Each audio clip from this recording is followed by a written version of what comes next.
추심 진행하면서 채무자가 자살하는 경우 종종 있습니다. 채권자는 보통 의뢰하면 이렇게 얘기해. 이 사람 채무자 이제 죽었으면 좋겠어요.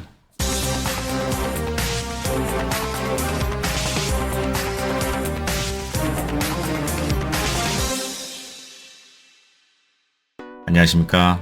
채권 추심하는 배구현 팀장입니다. 오랜만에 인사를 드립니다. 유튜브를 마지막으로 업로드한 지 한 6, 7개월 정도 된 것 같은데요. 작년 여름 정도까지는 제가 업로드를 간간히 좀 했던 것 같은데 요새 일도 좀 바쁘기도 했고 외근이나 지방 출장이 워낙 많아서 짬을 좀 못 내다가 다시 우리 구독자님들하고 만나볼 또 기회가 있을까 해서 이렇게 영상을 또 하나 올리게 되었습니다. 그간 좀 많은 일들이 있었어요. 좋은 분들도 많이 만나기도 했고 또 채권을 회수하면서 또 돈도 좀 벌었고요. 때로는 회수에 실패한 경우도 또 발생을 했고 또 이런 추심이라는 것이 또 이렇습니다. 때로는 성공하기도 하고 또 열심히 했지만 또 그에 합당한 결과가 또 안 나오기도 하고요. 하지만 10년 넘게 추심을 하면서 느꼈던 거는 포기하지 않으면 결과가 난다. 회수 성공 확률이 매우 높아진다라는 것이 제 경험으로 얻어냈던 거고요. 그래서 오늘은 제가 유튜브 영상을 올린 것들을 또 우리 구독자님 말고 또 여러 채권자분들이 전화를 주셔서 흔히들 물어보시는 몇 가지 질문 사항들이 좀 있는데요. 그 질문 사항들을 제가 좀 종합해서 간략하게 좀 여러분들이 궁금해하신 내용들을 좀 알기 쉽게 풀어서 좀 설명드리고자 합니다.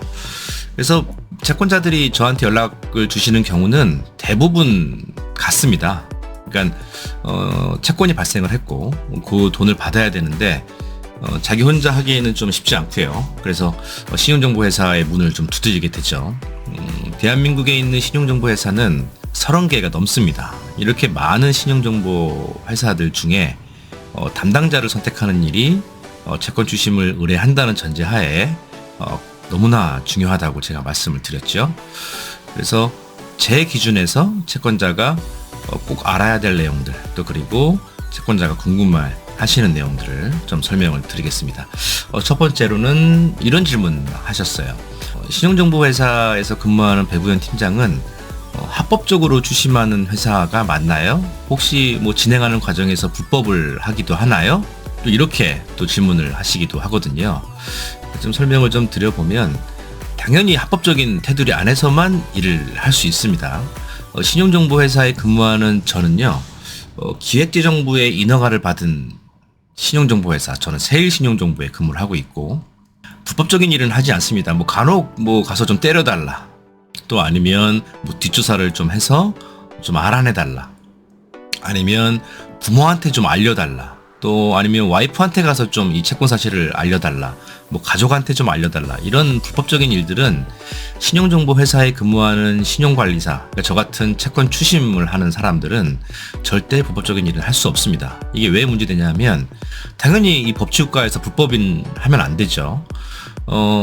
저만 문제되는 것이 아니라 불법 채권 추심을 사주한 사람도 불법 채권 추심에 대한 사주죄로 형사 처벌을 받을 수 있기 때문에 혹여 의뢰인들께서는 가서 좀 때려달라, 문 좀 발로 차고 좀 두드려달라, 새벽에 좀 집에 좀 가달라, 이런 불법적인 추심 행위들은 절대 하지 않고 가장 중요한 거는 제가 뭐라고 말씀드렸죠? 채권자가 안 다쳐야 되고요. 또 일하는 제가 안 다쳐야 됩니다.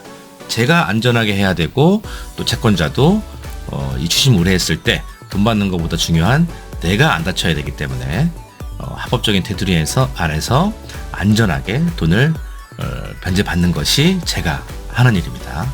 그래서 혹시라도 신용정보회사에 근무하는 배구현 팀장한테 이 채권을 의뢰했을 때 불법적인 일을 하는 것 때문에 혹시 문제가 되지 않을까 이런 걱정은 안 하셔도 되고요.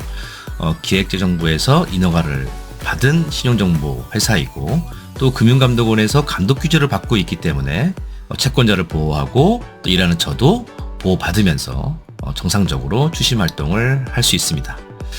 그리고 두 번째로는 신용정보회사에서 하는 추심 절차가 궁금하다. 그러니까 전화를 주시면 혹시 팀장님, 제가 추심 맡기면 어떤 절차에 따라서 진행을 합니까? 라는 질문들을 많이 하세요.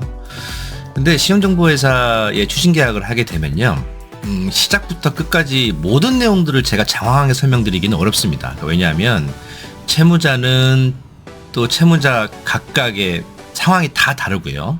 나이, 성별, 직업, 채권 금액, 또 채권이 발생한 기간들, 이런 내용들이 매우 복잡하기 때문에 딱 정해서 이렇게 합니다라고 말씀드릴 수 없지만 큰 테두리는 그렇습니다.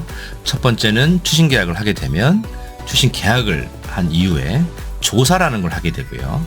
채무자에 대한 조사는 외부 신용평가기관에서 받아서 신용조사를 통해서 조사 접수한 이후에 일주일 정도 후에 채무자에 대한 변제 여력을 확보하게 되고요. 그 변제 여력을 확보하게 되면 우리가 강제 집행을 통해서 추심행위를 할 건지, 제가 직접 방문해서 할 건지, 전화를 할 건지, 우편을 보낼 건지, 또 형사고소를 해야 되는 건지, 또 여러 가지의 전략들을 짜서 채권자와 상의해서 추심 전략을 짜게 되고요. 그 이후에 또 추심행위를 하게 되겠죠. 이 전략을 기반으로 한 추심행위를 하고 나중에 채권자 계좌에 변제금을 수령하는 것까지, 그 이후에 또 채권을 종결시켜서 원만하게 해결하는 것까지가 신용정보회사에 근무하는 제가 하는 일입니다. 그래서 절차상에 있는 부분들은 중요한 건 법적으로 문제가 없이 진행을 한다는 거고요. 또 문제가 없이 진행을 당연히 해야 되겠죠? 네, 합법적으로요.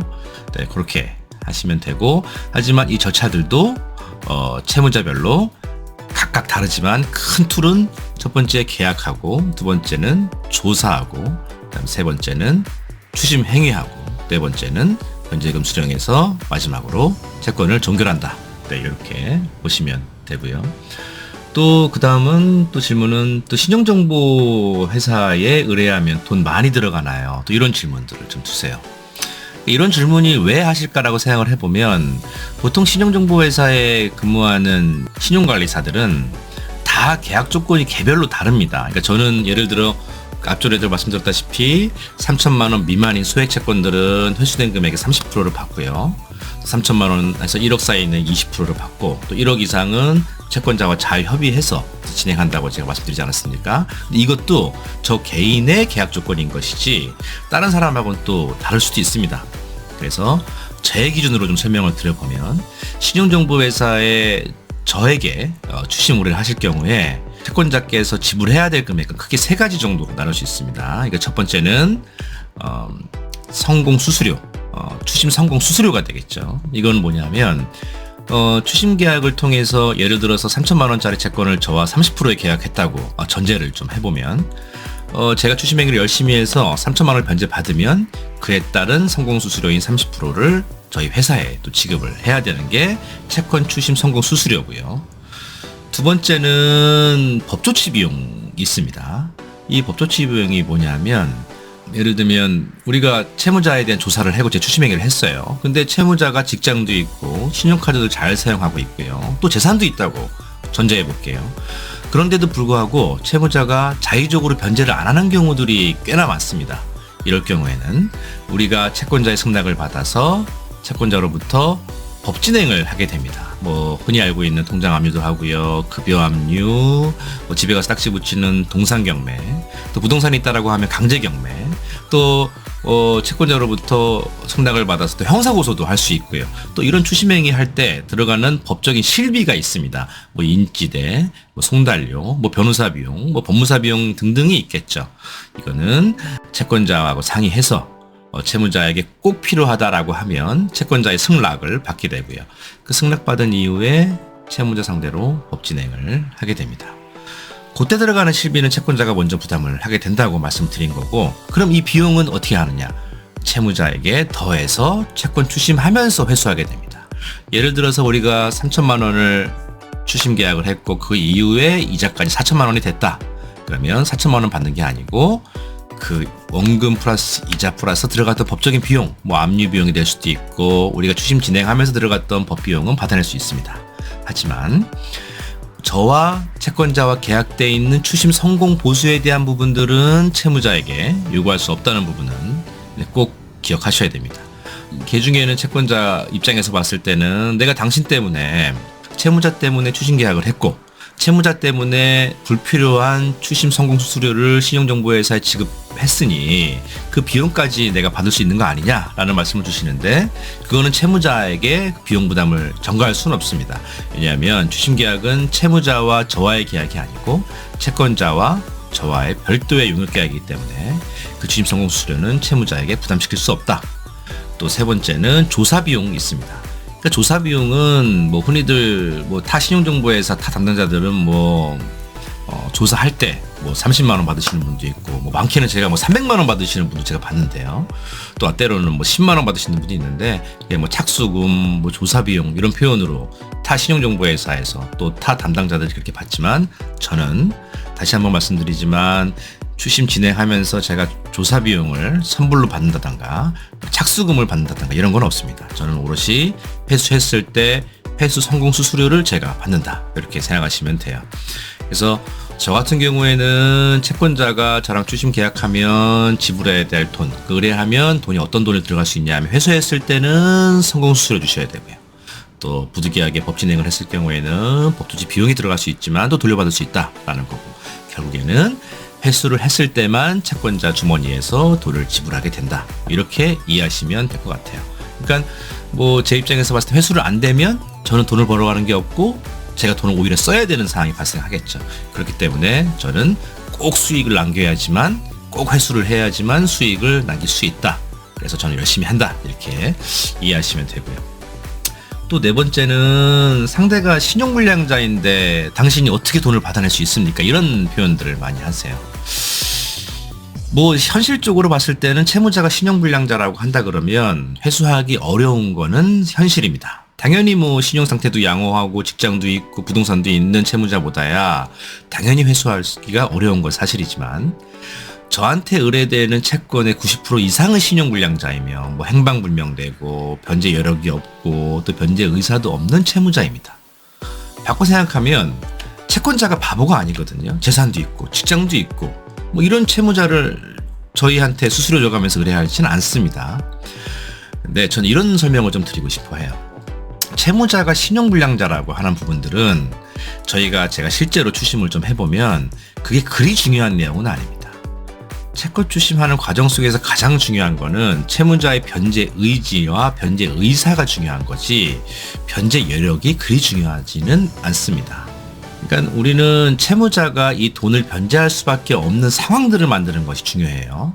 그래서 저처럼 지속적으로 방문을 한다든가, 또 귀찮게 한다든가, 또 채무자한테 추심하는 과정 속에서 새로운 증거들을 입증해서 형사고소로 압박을 한다든가, 이런 과정 속에서 채무자가 채권자한테 변제를 할 수밖에 없는 상황들을 만드는 것이 저희가 하는 일이지, 단순히 뭐 통장 압류를 한다든가 경매를 한다든가 이렇게 해서 돈을 무조건 회수하겠다라는 부분들은, 그거는 제가 생각하기엔 추심행위가 아니고 단순히 수금하는 행위들이다.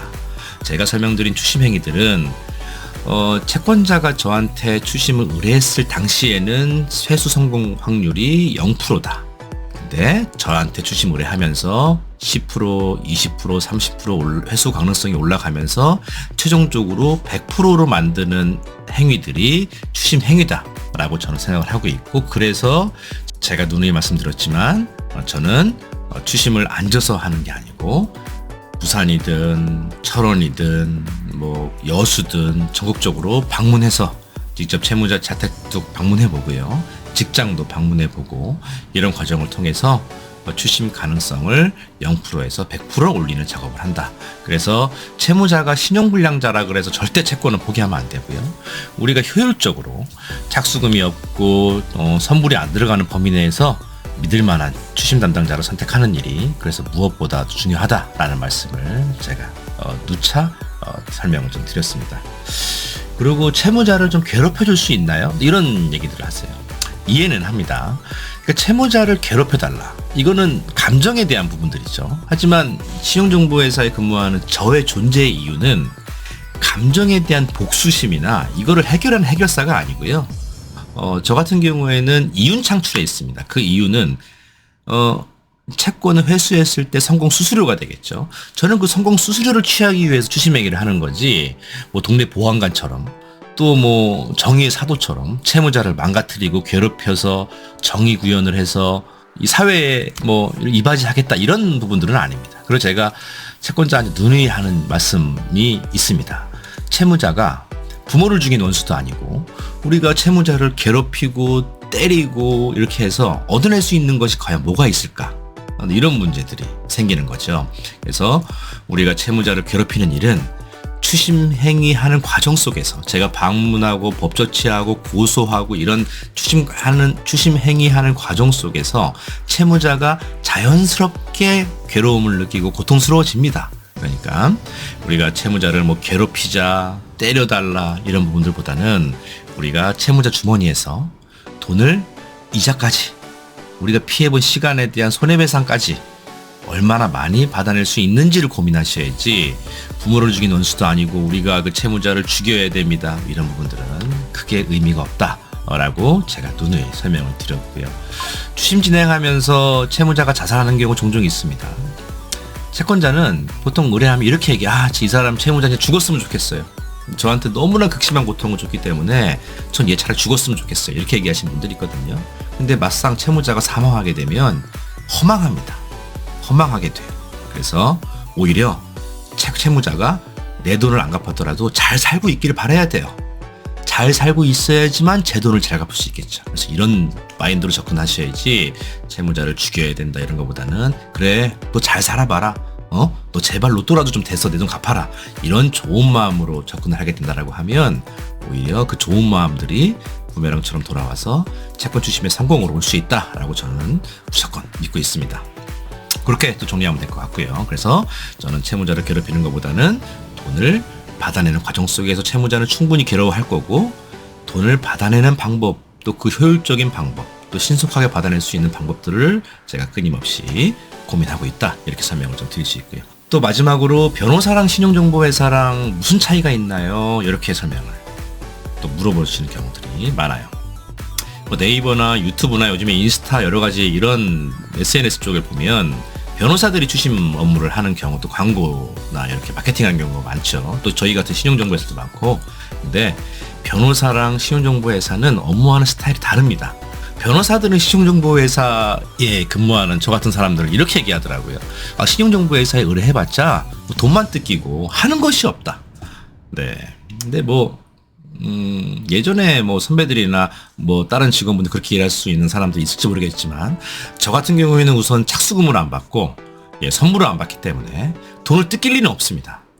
채권자는 돈 한 푼 안 들이고 저 같은 사람을 부릴 수가 있는 게 있고요. 또 변호사는 저처럼 방문을 할 수 없습니다. 법무법인에서 방문할 수가 없어요. 저는 기본적인 추심은 방문으로서 시작된다고 생각하는 거기 때문에 생각을 해보시면 변호사가 돈 받으러 방문할 것 같습니까? 방문 절대 할 수 없어요.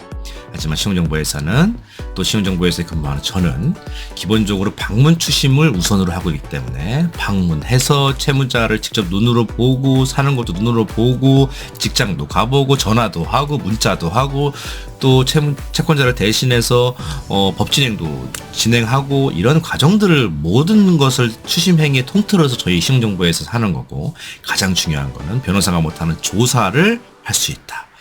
이게 얼마나 중요한 거냐면요. 채무자에 대해서 아무것도 모르는 상태에서 어떤 추심 행위를 할 수 있느냐고 제가 되묻고 싶어요. 변호사 사무실에 추심 의뢰를 했다가 저한테 되돌아오는 경우는 이런 경우들이 많아요. 팀장님, 변호사 사무실에서 통장 압류하라고 해서 통장 압류했는데 오히려 채무자들이 더 숨어버렸어요. 이게 어떤 경우냐면 변호사 사무실에 추심 의뢰를 하면 변호사들이 이런 식으로 압류를 하더라고요. 국민은행, 하나은행, 신한은행, 기업은행, 우리은행, 시티은행, 토스, 카카오 이런 식으로 통으로 묶어가지고 압류를 해버리는 거예요. 선행 조사 없이.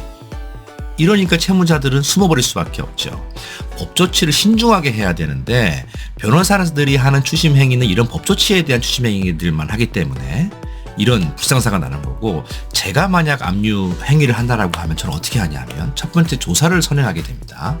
변호사는 못하는 전 조사를 하게 돼요. 그 조사 내용에 어떤 내용들이 포함되어 있냐면 아주 여러 가지가 있지만 예를 들어 통장 압류를 할 때는 요즘에 아시다시피 농협은행이나 신협이나 새마을금고는 각 지점별로 운영이 돼요.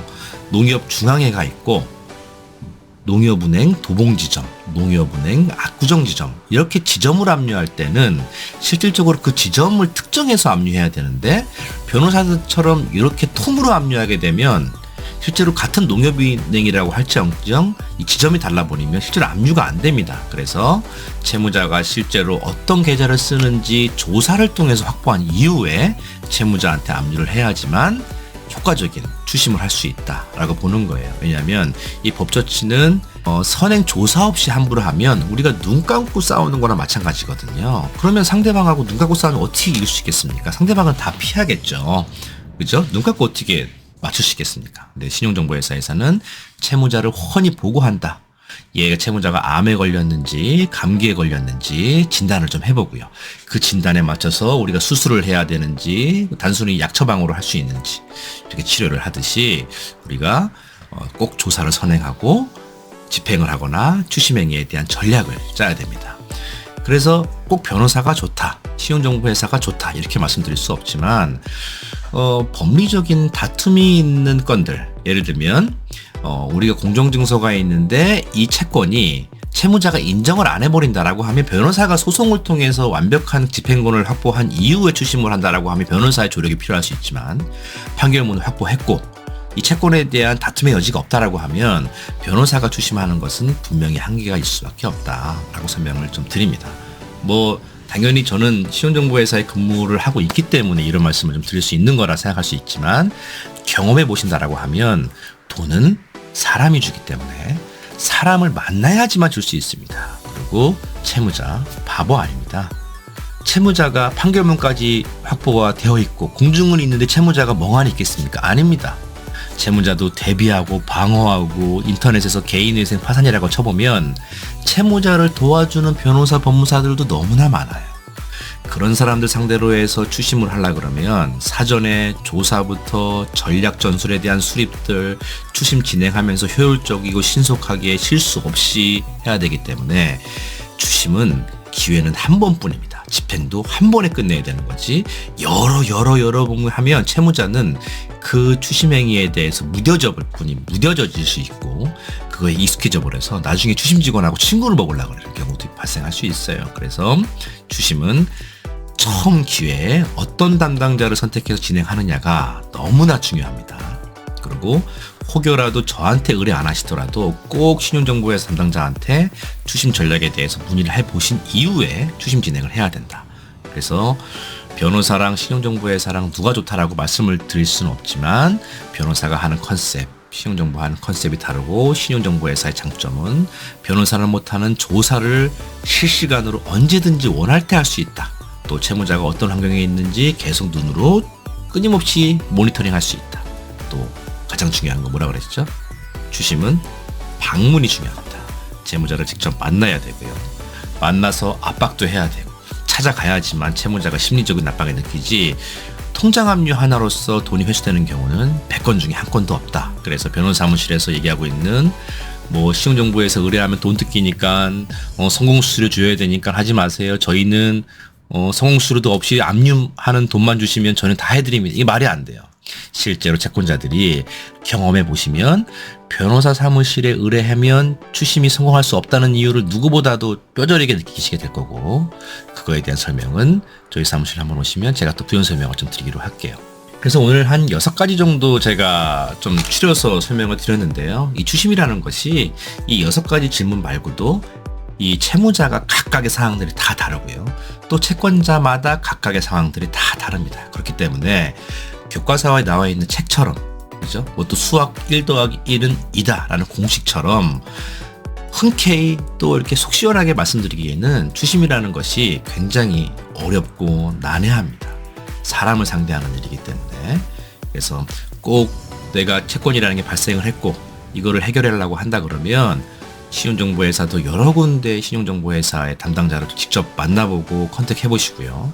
또 변호사도 만나보고 어떤 사람이 믿을만 한 건지 또 어떤 사람이 적성을 가지고 포기하지 않을 사람인지 꼭 잘 살펴보시고 또 살펴보시는 과정 속에서 또 저희 백팀장하고 또 만나서 또 차 한잔도 또 하시고요. 또 기회가 되면 호프도 한잔 하면서 또 이렇게 잘 해결할 수 있도록 제가 담당이 하든 담당을 안 하든 또 우리 채권자들 위해서 제가 좀 도움 드릴 수 있는 준비들은 언제든 제가 마음에 가짐이 되어 있으니까요. 또 가까우신 분들은 서울에 계신 분들이면 서울에도 한번 놀러 오시면 제가 또 식사라도 한번 대접해 드리고, 저번 주에는 또 채권자가 제주도에서 또 저를 만나러 또 오기도 했었는데요. 이런 인연들이 저에게는 매우 소중합니다. 그래서 꼭 저에게 채권 의뢰를 안 하시더라도 저희 사무실에 오셔서 또 뭐 인생 얘기도 하고 살아가는 얘기도 하고 가장 중요한 채권 얘기도 하고요. 또 혼자 할 수 있는 일이라 그러면 굳이 제가 맡지 않아도 또 어드바이스를 좀 드리기도 하고, 또 저한테 이런 일도 있었어요. 또 저한테 상담받고 제 명함을 가져가셨는데 채무자한테 제 명함을 보여줘서 회수되는 건들도 있다고 하더라고요. 저한테 또 얼마 전에 감사하다고 저한테 그 케이크 기프티콘을 보내주신 또 우리 구독자님이 계셨는데, 또 저랑 저희 사무실로 와서 상담했는데 제 명함 한 장 드렸더니 그 명함 가지고 채무자한테 보여줬더니 또 인터넷에서 제 얼굴 검색해보고 아, 백 팀장한테 추심당하면 안 되겠구나 라고 하고 또 돈을 보내줬던 경우가 있긴 하더라고요. 그래서 이 추심이라는 것이 어느 구름에서 비 내릴지 모르고요. 긁지 않는 복권이기 때문에 그렇다고 해서 너무 쉽게 생각하지 마시고, 우리가 마트에서 수박 고르듯이 두드려보고 바로 담당자를 골라야 되겠다 이렇게 하지 마시고요. 심사숙고하시고 또 알아보는 과정 속에서 또 저 백 팀장과 만나게 된다고 한다 그러면 차 한잔 하면서, 또 혼자 고민하는 것보다는 둘이 낫고요. 저처럼 추심을 오래 했던 담당자 잘 선택하셔서 지금 처한 사항들 잘 이겨내시길 바라고요. 뭐 나라가 또 뒤숭숭하기도 하고 또 요즘에는 독감이 유행이라 건강 관리 잘 하셔야 됩니다. 다음 주면 구정인데요. 2025년도 이렇게 시작이 됐죠. 또 올 한 해도 우리 채권자님들 또 제 영상을 시청하시는 모든 분들이 돈 많이 버시고, 돈보다 중요한 건 건강입니다. 건강하시고 하시는 일 모두 다 이루시길 간절하게 바랍니다. 저희 사무실은 언제나 열려 있으니까요. 미리 한번 연락 주시고, 제가 항상 말씀드리죠. 차 한잔하러 꼭 오십시오. 기다리겠습니다. 감사합니다.